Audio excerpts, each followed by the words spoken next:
किधर भैया, दादा किधर भैया, मोना का नेता कहता हो।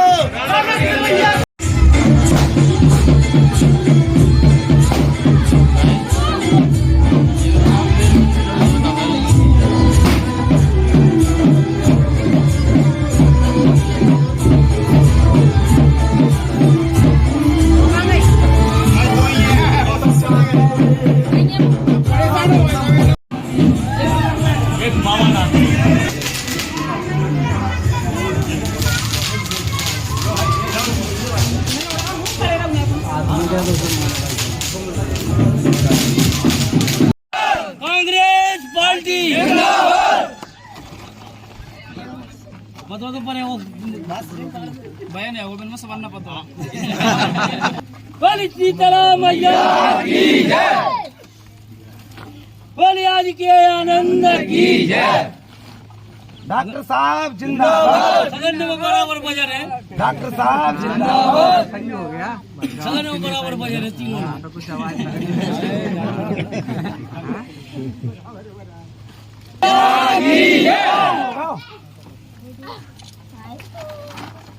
कांग्रेस पार्टी जिंदाबाद, कांग्रेस पार्टी जिंदाबाद, कांग्रेस पार्टी जिंदाबाद, कांग्रेस पार्टी जिंदाबाद, राधा कृष्ण भैया जिंदाबाद, राधा कृष्ण भैया जिंदाबाद, राधा कृष्ण भैया जिंदाबाद। अध्यक्ष और उपाध्यक्ष और सभी पार्षदों का स्वागत क्रम बाई क्रम चल रहा है। जिस दिन से अध्यक्ष और उपाध्यक्ष बने हैं उस दिन से तो हम चर्चा करते हैं कि आज कहाँ से जन आशीर्वाद यात्रा शुरू होकर कहाँ पर ख़त्म हुई। सबसे पहले हम अध्यक्ष साहब से ही बात करते हैं। जो भाई साहब, सबसे पहले तो हम एक बात जानना चाहेंगे, आज क्या प्रोग्राम चल रहा है? अभी प्रोग्राम कुछ नहीं है। 10 तारीख को जो मोहना में नवनिर्वाचित जो अध्यक्ष का जो आशीर्वाद मिला था, उस आशीर्वाद के उपलक्ष्य में समस्त मोहना के वार्डों में एक जन आशीर्वाद के रूप में हम सभी लोग पूरी समूची टीम जा रही है। और हर जगह एक बढ़ चढ़ के मतलब जन आशीर्वाद ऐसे मिल रहा है जैसे मान लो हमने अपने जीवन में जो कल्पना नहीं की होगी, उस तरीके से बढ़ चढ़ के जन आशीर्वाद मिला है। और आज उस क्रम में लगातार 7वां दिन है। 7 दिन से आशीर्वाद ऐसा लग रहा है जैसे मतलब उसके लिए अपने पास कोई शब्द नहीं है। प्रेजेंट में हम आज जो वार्ड क्रमांक 2 के कुशवा समाज के लोग हैं उनके द्वारा जो जन आशीर्वाद दिया गया है तो उनके उपलक्ष्य में उनके साथ खड़े हुए हैं। जैसा कि आपने ये जन आशीर्वाद यात्रा का 7वां दिन है लगातार, 10 तारीख को रिजल्ट आता है, 7 तारीख तो यहाँ कहाँ से आज शुरुआत करके कहाँ तक समापन होगा? आज हमारा कार्यक्रम था सुबह जैसे पतरौठा, हीरापुरा, बरीपुरा और उसके बाद में वार्ड क्रमांक 2 और उसका समापन किया जाएगा वार्ड क्रमांक 5 में अपने राइस घर के घर पर। अभी आप जो कुशवा समाज के यहाँ पे झूला झूल रहे थे पीपल पर, कैसा महसूस हो रहा है? आप कितने दिनों बाद झूला झूले हैं? देखो, झूला झूलना तो ये एक तरह से मतलब बचपन की यादें ताज़ा करना है। कुशवा समाज के से हमारा एक आत्मीय प्रेम है और बचपन से हम इस घर में पले हैं, बड़े हुए, उनके साथ में रहे हुए हैं। तो घर यहाँ आके बचपन की यादें भी हमें ताज़ा हुई।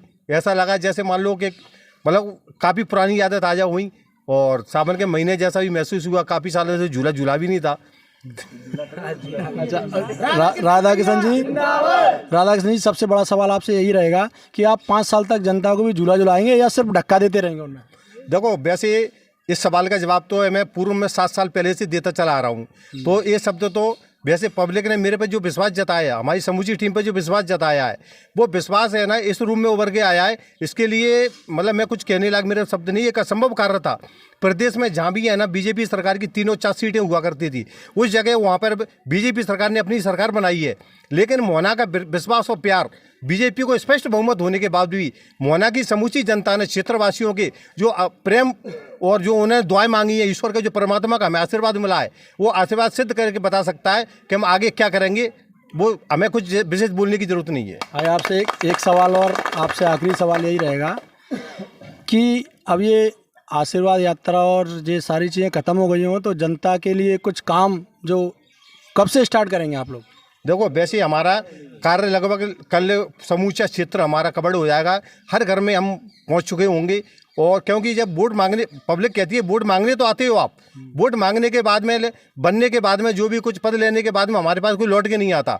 तो हमारा उद्देश्य है पहले समूचे मोहना में हर घर पे ये दस्तक पे अपना नतमस्तक करना है, हमें वहाँ पहुँच के उनका आशीर्वाद लेना है। उसके बाद में फिर हम अपना संकल्प लेंगे आने वाले समय में 5 साल मतलब कंधे से कंधे मिला के हम 15 पार्षद मिलकर मतलब समूचे मोहना का विकास करेंगे। और हम ऐसा कुछ करना चाहते हैं इस 15 के 15 पार्षद मिलकर जिसकी गूंज कम से कम प्रदेश सरकार में कोई गूंजे। जैसा कि अब आपने भी उपाध्यक्ष पद की शपथ अभी हो गई है या नहीं हुई है? नहीं, अभी शपथ नहीं हुई है, शपथ सभी के साथ में होगी। अच्छा, तो जैसे आप लोगों ने, पूरी टीम ने, अध्यक्ष उपाध्यक्ष और सारे पार्षदों मिलकर मोहना क्षेत्र के लिए क्या रूपरेखा तैयार की है और किस प्रकार से विकास करेंगे? बहुत ही अच्छी प्लानिंग है, बहुत ही अच्छी रूपरेखा है। इसके लिए थोड़ा सा समय लगेगा, लेकिन जो रूपरेखा है वो इतनी अच्छी सी है कि आप उस चीज़ को देखोगे। टाइम आने दो, टाइम मिलने दो थोड़ा सा भी। हमारे जो प्रोग्राम चल रहे हैं सभी से आशीर्वाद ले रहे हैं। इनका आशीर्वाद लेने के बाद जो काम शुरू होगा, जो आप भी देखोगे, जनता भी देखेगी हाँ काम हुआ है। महिलाओं की सबसे पहले तो ये है कि सारी टीमें अच्छी महिलाएं हैं जीत के, जो कि 9 पार्षद ऐसे महिलाएं हैं। तो सबकी जितनी भी महिलाएं जीती हैं एक दूसरे से मिलजुल के अपना काम करना, जो भी उसके अंदर अच्छी बात यह है कि उसमें पुरुष जो हैं वो कम है, क्योंकि पुरुष आप जानते हैं उसमें लड़ाई झगड़े करने वाले कुछ थे। तो उसमें महिलाएं इतनी अच्छी हैं कि वो आपस में मिलजुल के रहेंगी और बढ़िया काम करेंगी। और हमारा प्रयास यही रहेगा कि अपनी 5 साल के अंदर अपनी परिषद को बहुत अच्छे से चलाएं। और विकास मेन काम है हमारा, महिलाओं का भी, हमारा मिलजुल के इस क्षेत्र का, मोहना का इतना अच्छे से विकास करना और आपस में एक भाईचारा बना कर रखने का प्लान है। और सारी महिलाएं भी हमारे साथ में, हम भी सब मिलजुल के काम करेंगे। हम लोगों का सबका एक ही कोशिश है, सब हम 15 जो पार्षद जीते हैं सभी मिलके एकजुटता से, बिल्कुल भाईचारे की भावना से, पार्टी अभी तक जो था बीजेपी कांग्रेस बुला के सिर्फ एक ही एक उद्देश्य है, मोहना का विकास हो, हमारा मोहना का नाम मध्य प्रदेश में रोशन हो, हमारे मोहना की पहचान एक प्रदेश में अलग ही बन के हो गए। और शिक्षा, स्वास्थ्य और आपके जो युवा हैं उनके रोजगार के लिए निरंतर प्रयास करेंगे। हम सब में बहुत प्यार और एकता है, भाईचारा है, हम सब लोग मिलजुल के काम करेंगे। और आप आगे आने वाले समय में जनता देखेगी कि जो हम लोगों पे विश्वास जनता ने व्यक्त करा है वो कहीं गलत नहीं करा। पूरी कोशिश और आत्मीयता से कर्तव्य की तरह पूरा मोहना के विकास करने की कोशिश करेंगे। आप सबका आशीर्वाद, जनता की, परमात्मा की कृपा हमारे ऊपर है। राधाकिशन जी, एक सवाल और है आपसे। जो अभी परसों स्वतंत्रता दिवस के दिन जो कुछ पार्षद आपके जो थी उसमें बीजेपी कुछ पार्षद नहीं आ रहे थे, क्या मनमुटाव हो गया था? शुरुआत से ही ऐसा चलेगा या क्या मामला था पूरा? नहीं, उसमें मनमुटाव वाली कोई बात नहीं है, क्योंकि और भी जगह झंडा बंधन के कार्यक्रम थे, उन कार्यक्रमों में वो व्यस्त थे। उन कार्यक्रमों से जैसे ही उनको समय मिला उसके बाद में, ऐसा नहीं वो बीजेपी के पार्षद थे, कुछ और भी लोग थे जो लीड हो गए थे, तो उस समय रहते सभी लोग आ गए थे। उसके बाद में झंडा बंधन हुआ। कहीं ना कहीं हमने ये सुना है कि बीजेपी कुछ पार्षद ये कह रहे थे कि हमको बुलाया नहीं गया है।